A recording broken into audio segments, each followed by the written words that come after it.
नमस्कार, DD news पर आप सभी का स्वागत है। सुबह के 10:30 बज चुके हैं और हम हाजिर हैं देश और दुनिया की बड़ी खबरों को लेकर। शुरुआत करते हैं इस वक्त की बड़ी हेडलाइंस पर। नीट मामले में सीबीआई की बड़ी कार्रवाई। पटना एम्स के 3 डॉक्टरों को हिरासत में लिया। तीनों डॉक्टरों पर पेपर सॉल्व करने का आरोप। सुप्रीम कोर्ट में आज नीट यूजी पेपर लीक मामले में सुनवाई। एनटीए द्वारा स्थानांतरण की मांग से जुड़ी 40 से अधिक याचिकाएं भी शामिल।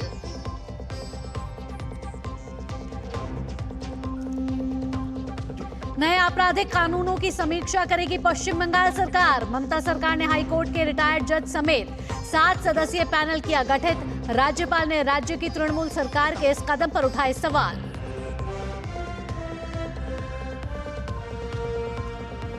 एक 1,392 करोड़ रुपए के बैंक घोटाले मामले में ईडी की दिल्ली समेत 5 शहरों में 15 ठिकानों पर छापेमारी। महेंद्रगढ़ के कांग्रेस विधायक रावदान सिंह के फार्म हाउस पर छापे जारी।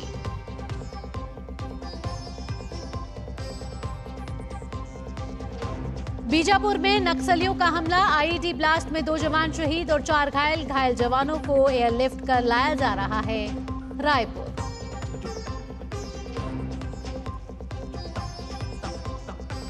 चीन के जिजोंग शहर में शॉपिंग मॉल में लगी भीषण आग। 16 लोगों की जलकर मौत, कई लोग लापता। घटना की जांच जारी।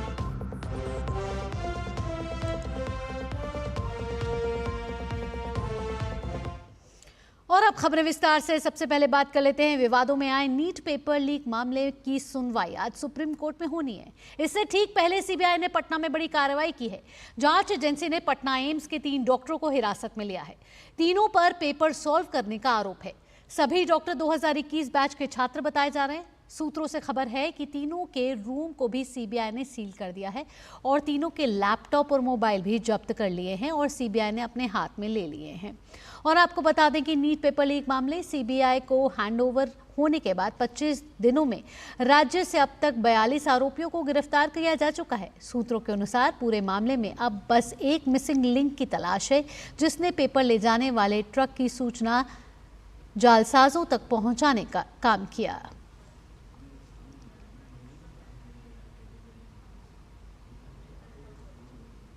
तो आज सुप्रीम कोर्ट में सुनवाई से पहले एक बड़ा मामला ये सामने आ रहा है, जहां पटना में 3 डॉक्टरों को गिरफ्तार किया गया है और नीट मामले से जुड़ी कथित गड़बड़ी और पेपर लीक के आरोपों के चलते परीक्षा दोबारा कराए जाने की मांग वाली याचिकाओं पर सुप्रीम कोर्ट में आज सुप्रीम सुनवाई होनी है। कोर्ट नेशनल टेस्टिंग एजेंसी द्वारा दायर उन याचिकाओं पर भी सुनवाई करेगा जिसमें हाईकोर्ट में लंबित मामलों को सुप्रीम कोर्ट में ट्रांसफर करने की मांग की गई है। सुप्रीम कोर्ट में नीट से जुड़ी लगभग आपको बता दें कि 40 याचिकाएं हैं, जिस पर chief justice of India DY Chandrachud की अध्यक्षता वाली बेंच सुनवाई करेगी। पिछले हफ्ते दायर शिक्षा मंत्रालय और नेशनल टेस्टिंग एजेंसी के हलफनामों में दोबारा परीक्षा कराए जाने का विरोध किया गया था। केंद्र ने अपने हलफनामे में कहा था कि आईआईटी मद्रास द्वारा किए गए डेटा अध्ययन से पता चलता है कि परीक्षा में किसी भी तरह की व्यापक गड़बड़ी नहीं हुई है और न ही किसी तरह का खास सेंटर या शहर में स्टूडेंट्स को असामान्य रूप से ज्यादा नंबर मिले हैं। वहीं नेशनल टेस्टिंग एजेंसी यानी कि एनटीए ने भी पेपर लीक के दावों को गलत बताया था। सुप्रीम कोर्ट भी पिछली सुनवाइयों में यह टिप्पणी कर चुका है कि केवल व्यापक धांधली के मामले में ही दोबारा परीक्षा का विकल्प अपनाया जाना चाहिए। दोबारा परीक्षा से 23 लाख से ज्यादा छात्रों को बेवजह परेशानियों का सामना करना पड़ेगा।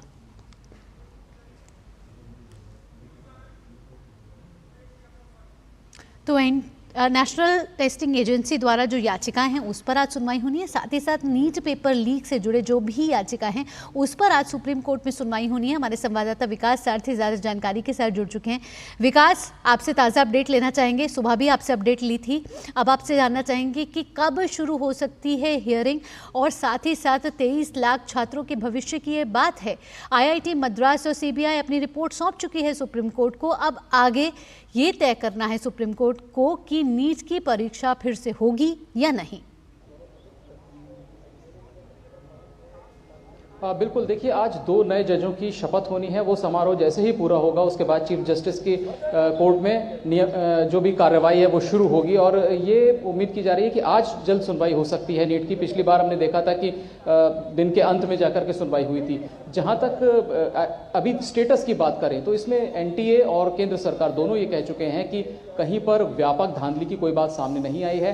एनटीए ने कहा है कि पेपर लीक के दावे झूठे हैं। उनके जो भी सील्ड एनवेलप्स थे जिनमें क्वेश्चन पेपर सेंटर तक जाते हैं या वो सेफ जिनके जरिए सेंटर तक पेपर पहुंचाए जाते हैं, डिजिटली लॉक्ड होते हैं, कहीं पर भी कोई टेम्परिंग का एविडेंस नहीं मिला। ये एनटीए का दावा है।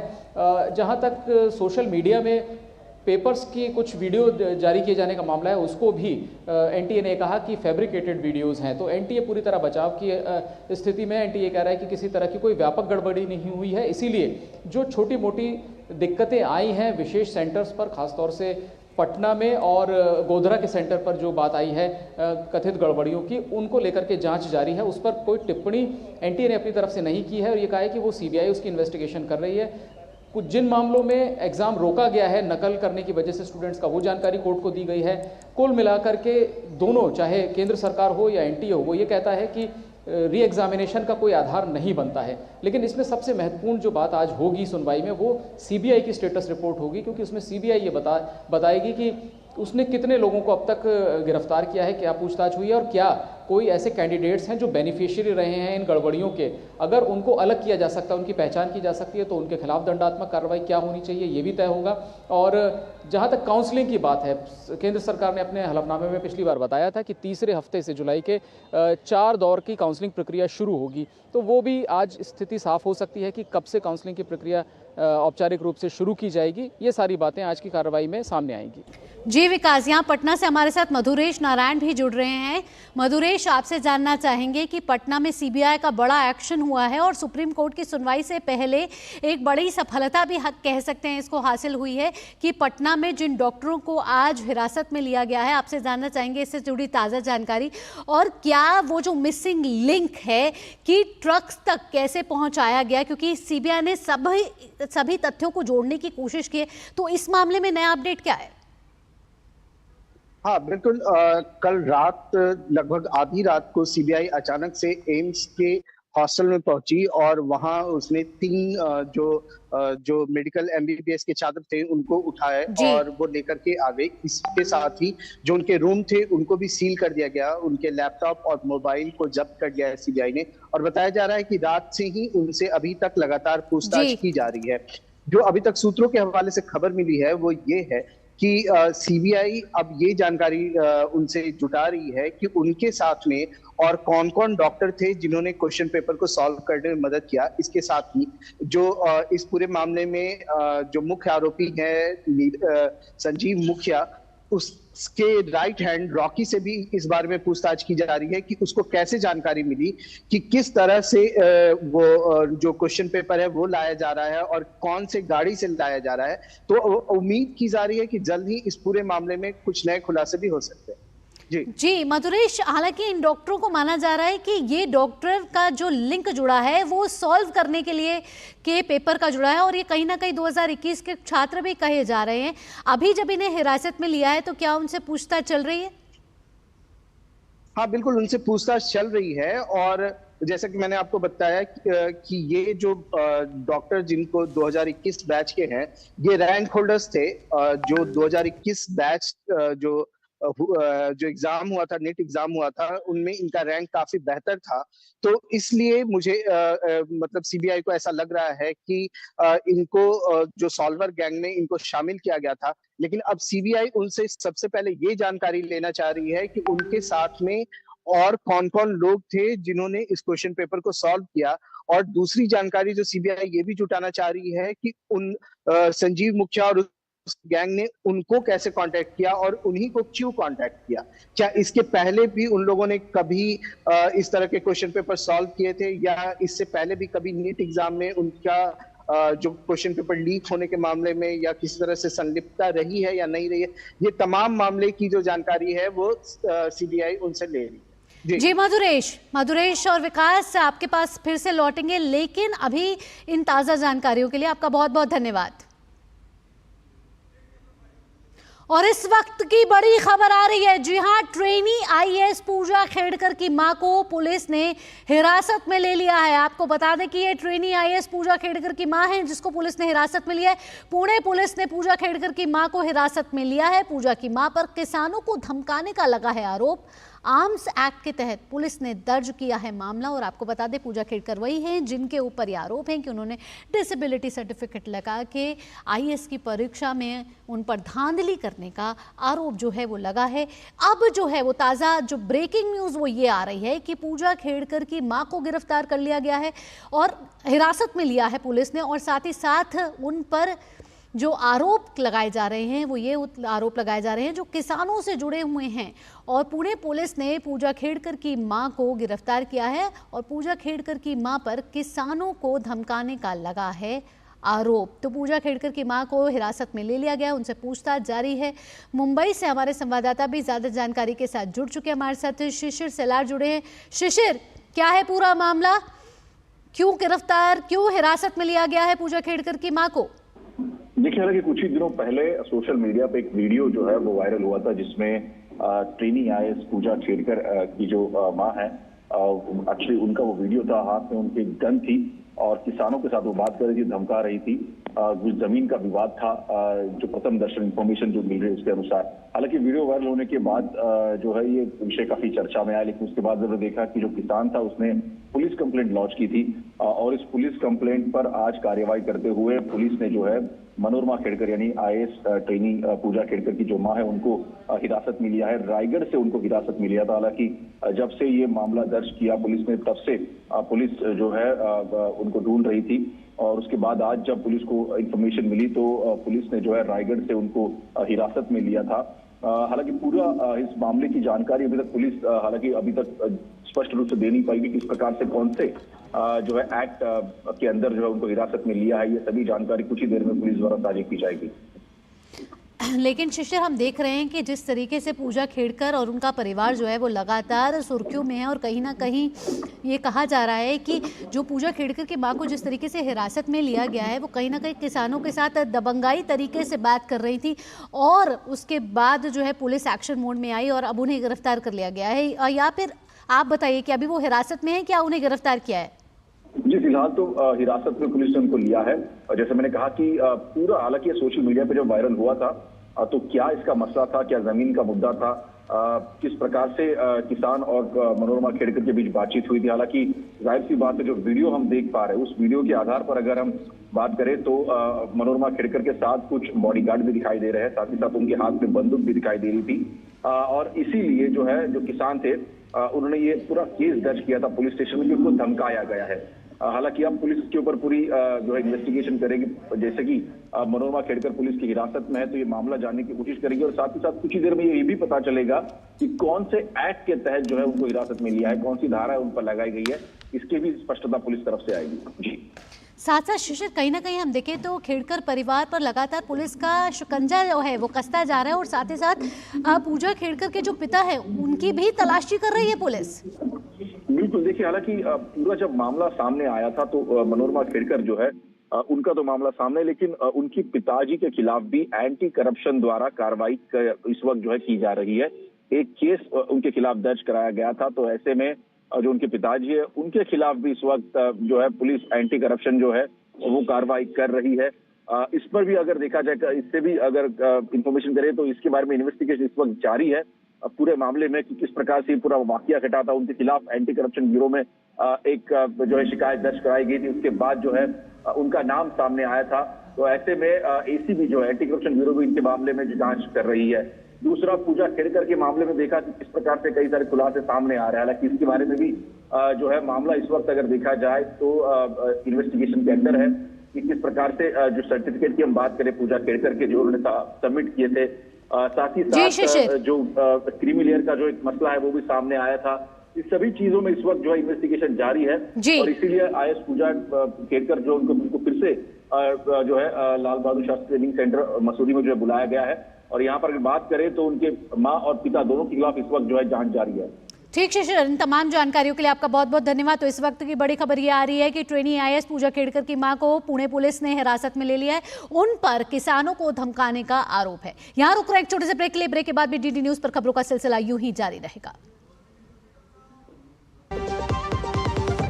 आपके घर के खाने में रेस्टोरेंट जैसा स्वाद ले आए MDH का शाही पनीर मसाला। पनीर को क्या मस्त बना डाला।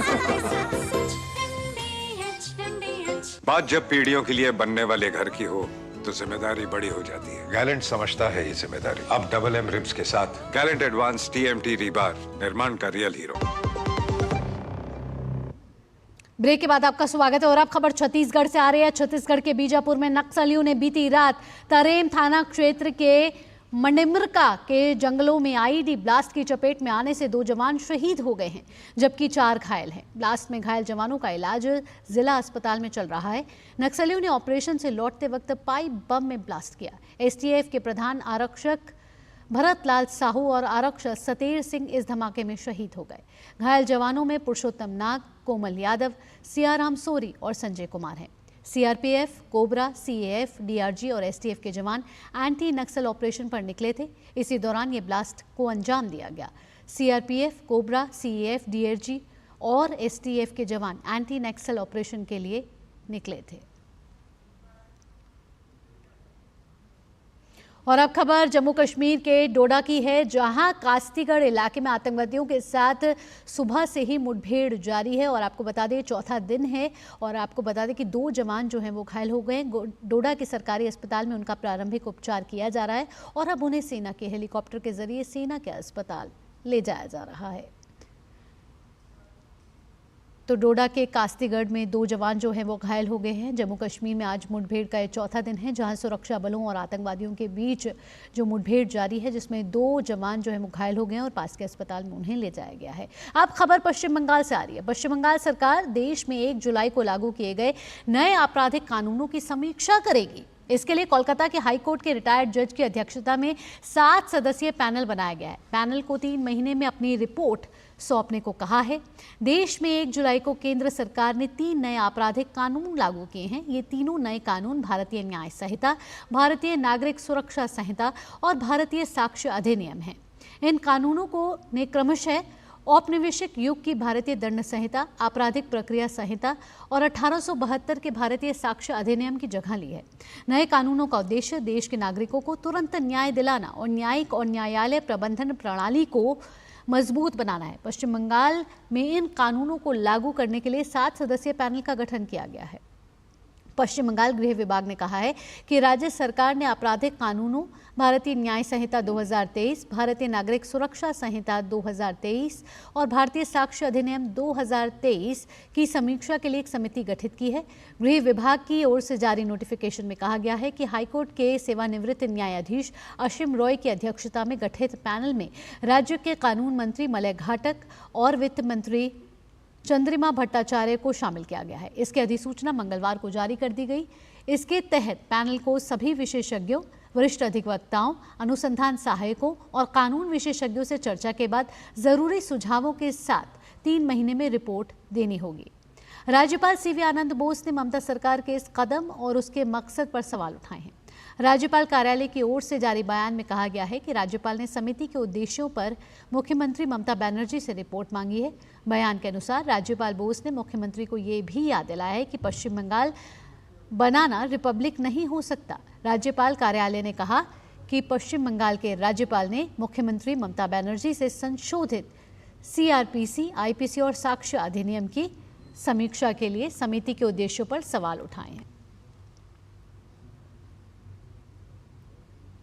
तो बंगाल में नए आपराधिक कानूनों को लेकर तनातनी शुरू हो चुकी है और 1 जुलाई को ये जो 3 आपराधिक कानून लाए गए हैं उस पर बंगाल की मुख्यमंत्री ममता बनर्जी ने एक समिति गठित की है, जिस पर वहां के राज्यपाल CV आनंद बोस ने प्रश्न उठाए। कोलकाता से प्रसन्न जी जुड़ चुके हैं।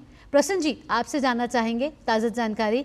जिस तरीके से पश्चिम बंगाल में ममता बनर्जी सरकार अब चाहती है कि नए आपराधिक कानूनों पर उनको संशय होने लग गया और एक समिति बिठा चुकी हैं। राज्यपाल हालांकि इस पर कह रहे हैं कि समिति बिठाने की क्या जरूरत है, और उन्होंने खुद पश्चिम बंगाल के मुख्यमंत्री से कहा है कि आप रिपोर्ट सौंपे कि आप क्यों चाहती हैं कि इन 3 आपराधिक कानूनों पर समीक्षा की जाने की जरूरत है। देखिए भावना, ये महामहिम अपने पद की गरिमा रखते हुए जो सवाल चीफ मिनिस्टर से पूछे हैं,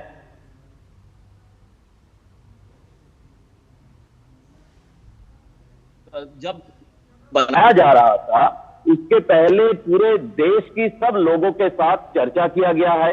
उसके लिए पूरे देश की जितने प्रदेश है उनकी सरकारों की तरफ से जो राय है वो मांगा गया था, और ये सब कुछ लंबी तरीका से एक सलाह मशवरा करने के बाद ही ये तीनों जो न्याय संहिता बनाया गया है, इसके ऊपर सारे के सारे प्रदेश, सारे के सारे जो जिसको हिंदी में स्टेक होल्डर्स, अंग्रेजी में स्टेक होल्डर्स कहा जाता है, ये सबसे बात करके ये बताया गया है। देखिए भावना, ये समझना जरूरी है कि क्यों इस तरह की एक कमेटी बनाया गया है प्रदेश सरकार की तरफ से। हर चीजों में बंगाल को ये दिखाना है कि बंगाल कुछ अलग से सोचते हैं। अगर हो सके तो ये हिंदुस्तान के अंदर एक अलग, देखिए ये जो ऑर्डर शीट है उसके ऊपर हमारे देश की जो सिंबल होना चाहिए, अशोक स्तंभ की कोई चिन्ह नहीं है वहां पे। प्रदेश सरकार की, ये देखिए आप यहीं पे दिखा रहा है, प्रदेश सरकार की एक बॉ लिखा हुआ एक सिंबल है। मतलब मैं ये कहना चाह रहा हूं कि हर क्षेत्र में बंगाल प्रदेश एक अलग, मैं देश तो नहीं कहना चाहूंगा क्योंकि ये कहना गलत है, कानूनन गलत है, लेकिन यहाँ की सरकार जो है उनको ये दिखाने की एक मानसा है कि बंगाल एक अलग देश के हिसाब से काम करता है। यहाँ पे कानून अलग, यहाँ पे सिंबल अलग, यहाँ पे सोच अलग, यहाँ पे अगर हो सके तो मुख्यमंत्री को प्रधानमंत्री बोल दे तो वो एक सुकून की बात हो जाए तृणमूल कांग्रेस के लिए। कोई कारण नहीं है कि इस तरह की एक ऑर्डर निकालना, इस तरह की समिति बनाना, क्योंकि पहले से ही पूरे देश में जो चर्चा होनी है वो चर्चा हो गया है। उसमें बंगाल सरकार भी शामिल हुए थे, बंगाल की जो कानून मंत्री है मलय घटक वो भी शामिल हुए थे, और पूरा दस्तावेज केंद्रीय सरकार के पास है। ये सब कुछ देखने के बाद और पूरी तरह से अध्ययन करने के बाद ही ये कानून बनाया गया है। इसीलिए इसका कोई मतलब नहीं है सिर्फ बंगाल को पूरे देश से अलग दिखाने के लिए ये समिति गठन किया गया। जी प्रसन्नजीत, इन तमाम जानकारियों के लिए आपका बहुत बहुत धन्यवाद। बुलेटिन में आगे बढ़ते हैं, बात कर लेते हैं श्री जगन्नाथ मंदिर की, जहां रत्न भंडार के खुलने पर कलेक्टर एवं जिला मजिस्ट्रेट सिद्धार्थ शंकर स्वेन ने कहा है कि आज भीतर रत्न भंडार से सभी कीमती सामान और आभूषणों को सरकार द्वारा निर्धारित एसओपी के तहत अस्थायी रत्न भंडार में स्थानांतरित किया जाएगा। सरकार की तरफ से मार्गदर्शिका जारी की गई है, तो आज का कार्य यही है कि जो भी हमारा भीतर रत्न भंडार में जो भी आभूषण है, जो भी वैल्यूबल्स है, उसको सरकार के द्वारा धार्य किए गए एसओपी के तहत जो अस्थायी रत्न भंडार है उसके अंदर स्थानांतरित किया जाएगा। बढ़ते अगली खबर की ओर। प्रवर्तन निदेशालय 1392 करोड़ रुपए के बैंक घोटाले मामले में देश की राजधानी दिल्ली समेत 5 शहरों में छापेमारी कर रहा है। ईडी दिल्ली, गुरुग्राम, महेंद्रगढ़, बहादुरगढ़ और जमशेदपुर में 15 ठिकानों पर रेड कर रही है। बैंक घोटाले में ये छापेमारी महेंद्रगढ़ के कांग्रेस विधायक रावदान सिंह और उनके परिवार और अन्य लोगों के खिलाफ की जा रही है। सीबीआई ने इस मामले में कंपनी और उसके प्रमोटर्स मोहिंदर अग्रवाल और गौरव अग्रवाल समेत अन्य के खिलाफ केस दर्ज किया है। बाद में ईडी ने इस मामले में अलग से मनी लॉन्ड्रिंग एक्ट के तहत एफआईआर दर्ज करने पर जांच शुरू कर दी थी। तो 1392 करोड़ रुपए के बैंक घोटाले से जुड़ी जो आज ईडी है वो 5 जगहों पर छापेमारी कर रहा है, जिसमें दिल्ली, गुरुग्राम, महेंद्रगढ़ शामिल हैं।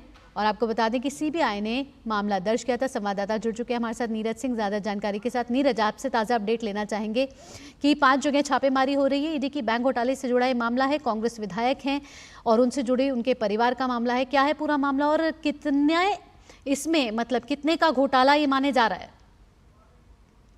देखिए, ये करीब करीब जो घोटाला है वो 1300 करोड़ से ज्यादा का माना जा रहा है। और हुआ ये था कि जो कांग्रेस पार्टी के जो एमएलए है, इनसे जुड़ी एक कंपनी है जिसको एलाइड स्ट्रिप्स नाम से ये कंपनी है, और इन्हीं के जो करीबी लोग हैं उन्हीं की ये कंपनी है। इस कंपनी ने 931 करोड़ रुपए का लोन लिया था दिल्ली की 5 अलग अलग बैंकों से, यूके बैंक, इसके अलावा oriental bank, bank of Baroda, Punjab national bank, इन तमाम बैंकों से 931 करोड़ रुपए की रकम ली थी। और इस रकम के एवज में जो गारंटी जिन कंपनियों की दी गई थी वो कंपनियां भी इन्हीं लोगों की थी और इन्हीं से डायरेक्ट और इनडायरेक्ट जुड़ी हुई थी।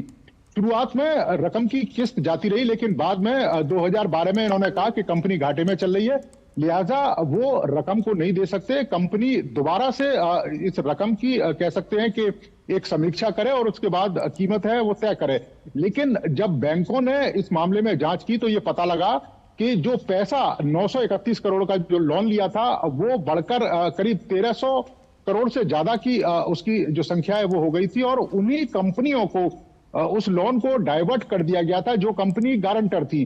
बाद में उन्होंने लोन देने से इनकार कर दिया। उसके बाद ये मामला सीबीआई के पास पहुंचा, सीबीआई ने इस मामले में इन्वेस्टिगेशन की। इसके बाद ईडी ने इस पूरे मामले में दोबारा से कह सकते हैं कि एक एफआईआर दर्ज की और मनी लॉन्ड्रिंग के तहत मामले की जो कार्रवाई है वो शुरू की। और अब ईडी लगातार छापेमारी की कार्रवाई कर रही है। 5 जगह पर यह छापा अभी भी चल रहा है और ईडी का ये कहना है कि कई सारे महत्वपूर्ण दस्तावेज इस लोन से मिले हैं और ये लिंक पता लग रहा है कि ज्यादातर जो कंपनियां थी, खासतौर से इस एलाइड स्ट्रिप्स कंपनी से जुड़ी हुई कंपनियां थी जो कांग्रेस के विधायक है रावदान, जी नीरज, तो बेहद ही बड़ा घोटाला माना जा रहा है और कांग्रेस एमएलए पर शिकंजा कसता हुआ नजर आ रहा है। 5 ठिकानों पर ईडी छापेमारी कर रही है। फिलहाल इन तमाम जानकारियों के लिए आपका बहुत बहुत धन्यवाद। बढ़ते अब अगली खबर की ओर। अगली खबर अंतर्राष्ट्रीय जगत से है। चीन के दक्षिण पश्चिम क्षेत्र जिगोंग के शॉपिंग सेंटर में आग लग गई है। इस घटना में 16 लोगों की मौत हो गई है। इस घटना की जांच की जा रही है।